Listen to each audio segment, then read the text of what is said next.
ಹಬ್ಬ ಹರಿದಿನಗಳು ಜಾತ್ರೆಗಳು ತಮ್ಮದೇ ಆದ ವಿಶೇಷತೆಯನ್ನ ಹೊಂದಿದೆ.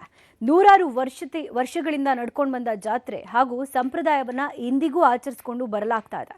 ಧಾರವಾಡದಲ್ಲಿ 200 ವರ್ಷಗಳ ಬಳಿಕ ನಡೆದ ಜಾತ್ರೆ ಭಂಡಾರದಲ್ಲೇ ಮುಳುಗಿತ್ತು.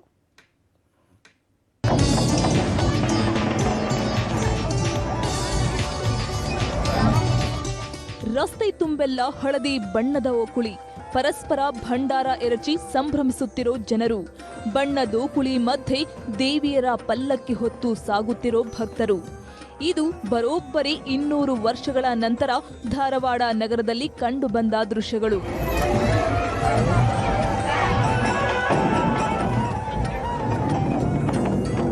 ಧಾರವಾಡ ನಗರದ ಮಾಳಾಪುರ ಬಡಾವಣೆಯಲ್ಲಿ ದ್ಯಾಮವ್ವ ಮತ್ತು ದುರ್ಗವ್ವ ದೇವಿಯ ಜಾತ್ರಾ ಮಹೋತ್ಸವ ಅದ್ಧೂರಿಯಾಗಿ ಜರುಗಿತು. ಒಟ್ಟು 6 ದಿನಗಳ ಜಾತ್ರೆಯಲ್ಲಿ 2 ದಿನ ಭಂಡಾರದ ಹೊನ್ನಾಟ ಆಚರಣೆ ಮಾಡಲಾಯಿತು. ಈ ವೇಳೆ ಬಡಾವಣೆಯ ರಸ್ತೆಗಳಲ್ಲಿ ದ್ಯಾಮವ್ವ ಮತ್ತು ದುರ್ಗವ್ವ ದೇವಿಯನ್ನ ಹೊತ್ತ ಪಲ್ಲಕ್ಕಿಯ ಮೆರವಣಿಗೆ ಸಾಗಿತು. ಈ ಹೊನ್ನಾಟಕ್ಕೆ ಟನ್ಗಟ್ಟಲೆ ಭಂಡಾರವನ್ನ ಬಳಸಲಾಯಿತು. ಹೊನ್ನಾಟದಲ್ಲಿ ಮಕ್ಕಳು, ಯುವಕ ಯುವತಿಯರು, ಮಹಿಳೆಯರು, ವೃದ್ಧರೆಲ್ಲರೂ ಕೂಡ ಭಾಗಿಯಾಗಿ ಹಳದಿ ಬಣ್ಣದಲ್ಲಿ ಮಿಂದೆದ್ರು. ಗ್ರಾಮ ದೇವತೆಯ ಜಾತ್ರಾ ಮಹೋತ್ಸವ 200 ವರ್ಷಗಳ ಹಿಂದೆ ಜರುಗಿತ್ತಂತೇಳಿ ಹಿರಿಯರು ಹೇಳ್ತಾರೆ. ಆದರೆ ಇದಕ್ಕೆ ಭಾಳ ಐತಿಹಾಸಿಕ ಒಂದು ಪುರಾಣ ಇರ್ತಕ್ಕಂಥ ಒಂದು ಗ್ರಾಮ ದೇವತೆ ಜಾತ್ರೆ ಮಾಡ್ತಾ ಇದ್ದೇವೆ.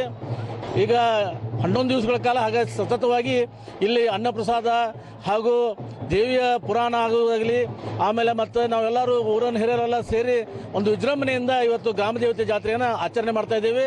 200 ವರ್ಷಗಳ ಹಿಂದೆ ದ್ಯಾಮವ್ವ ಮತ್ತು ದುರ್ಗವ್ವ ದೇವಿಯರ ಜಾತ್ರೆ ಮಾಡಲಾಗಿತ್ತು ಅನ್ನೋ ಮಾಹಿತಿ ಇದೆ. ಈ ಬಾರಿ ಹೊಸದಾಗಿ ದೇವಸ್ಥಾನ ನಿರ್ಮಿಸಿ ಸ್ಥಳೀಯರೆಲ್ಲ ಸೇರಿ ಒಟ್ಟು 6 ದಿನಗಳ ಕಾಲ ಸಂಭ್ರಮದಿಂದ ಜಾತ್ರೆ ಮಾಡಿದ್ದಾರೆ.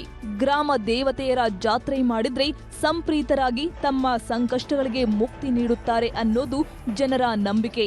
6 ದಿನಗಳ ಹೊನ್ನಾಟದ ಜಾತ್ರೆಯಲ್ಲಿ ಯಾರೂ ಚಪ್ಪಲಿ ಧರಿಸೋ ಹಾಗಿಲ್ಲ. ಮನೆಯಲ್ಲಿ ಯಾರೂ ಕೂಡ ಒಲೆ ಕೂಡ ಹಚ್ಚುವಂತಿಲ್ಲ. ಎಲ್ಲರೂ ಬಂದು ದೇವಸ್ಥಾನದ ಬಳಿ ಪ್ರಸಾದ ಸೇವಿಸುವುದು ಕಡ್ಡಾಯ. ಇನ್ನು ಯಾರಾದರೂ ಮದ್ಯ ಸೇವನೆ ಮಾಡಿ ಬಂದ್ರೆ ಅವರಿಗೆ 1,000 ರೂಪಾಯಿ ದಂಡ ವಿಧಿಸಲಾಗುತ್ತೆ. ಇಂಥದ್ದೊಂದು ವಿಭಿನ್ನ ಬಗೆಯ ಜಾತ್ರೆಗೆ ಧಾರವಾಡ ನಗರ ಸಾಕ್ಷಿಯಾಯಿತು.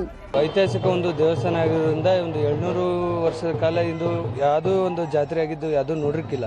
ಆಮೇಲೆ ಅದು ಹಿರಿಯರ ಆಸೆನೂ ಇತ್ತು, ಹೊಸ ಗುಡಿ ನಿರ್ಮಾಣ ಆಗಬೇಕು, ಆಮೇಲೆ ಹೊಸ ಮೂರ್ತಿನೂ ತರಿಸ್ಬೇಕಂತಿತ್ತು. ಇದು ದ್ಯಾಮವ್ವ ದುರ್ಗವ್ವ ದೇವ್ರ ಜಾತ್ರೆ, ಗ್ರಾಮ ದೇವತೆ ಮಾಳಾಪುರ ಗ್ರಾಮದ ಐತಿಹಾಸಿಕ ಇದು ಹೊಸ ಹಿಂದೆ ಆಗಿದ್ದು ಗೊತ್ತಿಲ್ಲ. ಆಮೇಲೆ ನಮ್ಮ ಹಿರಿಯರನ್ನು ಮುತ್ತಜ್ಜಿಗಳನ್ನ ಎಲ್ಲ ಸಂಪರ್ಕ ಮಾಡಿದ ಮೇಲೆ ನಮ್ಗೆ ಅವ್ರಿಗೂ ಸಹ ಗೊತ್ತಿದ್ದಿರ್ಕಿಲ್ಲ. ಒಟ್ನಲ್ಲಿ 2 ಶತಮಾನಗಳ ನಂತರ ನಡೆದ ಈ ಜಾತ್ರೆ ಜನರಲ್ಲಿ ಭಕ್ತಿಯ ಜೊತೆಗೆ ಸಂಭ್ರಮ ಸಡಗರ ಮನೆ ಮಾಡಿದೆ. ಮಂಜುನಾಥ ಎಡಳ್ಳಿ, ನ್ಯೂಸ್ 18 ಧಾರವಾಡ.